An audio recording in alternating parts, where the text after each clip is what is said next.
Hello everyone. Today I'm going to share with you a tool from the Alexander technique that's going to help you set yourself up better for sleep. This is called constructive rest. Enjoy!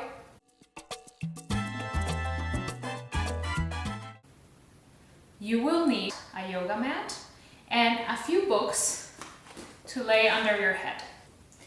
Constructive rest is all about helping you shed any habitual patterns that you have throughout the day so that you can have a chance to let your spine lengthen and widen. But most importantly, it's going to give you a time to pause and rest. And you can do this anytime, before you go to sleep or in the middle of your day when you feel like you need to go back to neutral. So let's begin. In your mat, lay down and put your knees up.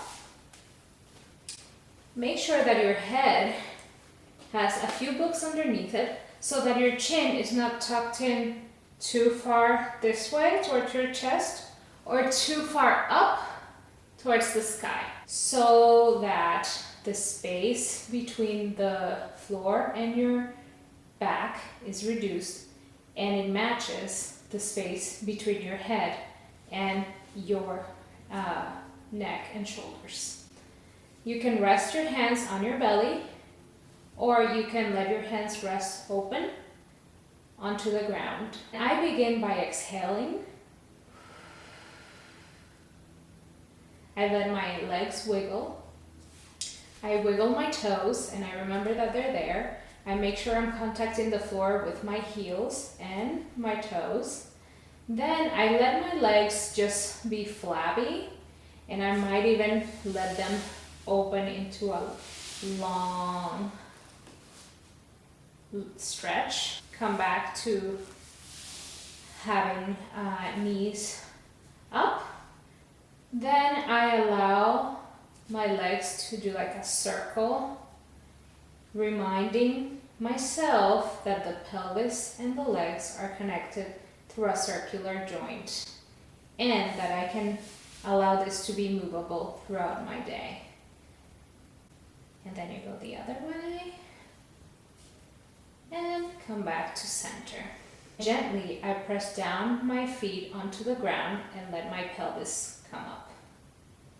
It doesn't have to be very high, it just has to be off the ground for a minute, and then slowly come down.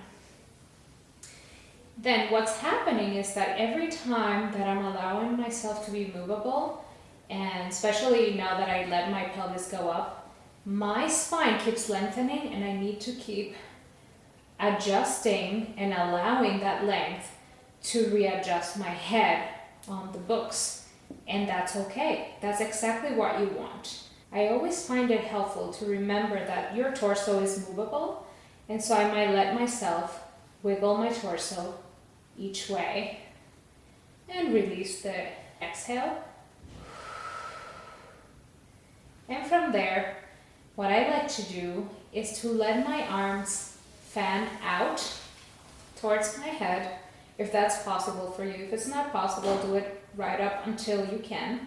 And then let your arms fan back down. While you are moving your arms up and down, your shoulder blade is actually sliding to allow that movement. And that is a natural movement of the shoulder blade, and it's actually one that oftentimes we don't allow during our day.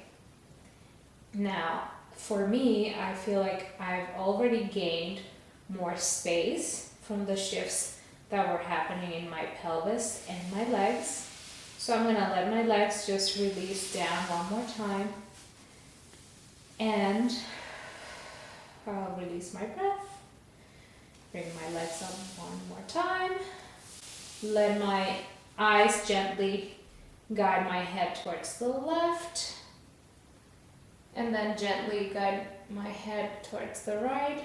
And this is all being powered by my eyes, and then I let my eyes guide me towards the middle, and gently I'm gonna turn my body towards one of the sides and push up with my hands.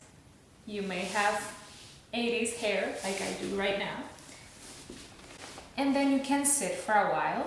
The idea is that when you do come up, you don't come up too quickly because that can make you a little bit dizzy. And now you can ask yourself, what is my state of being?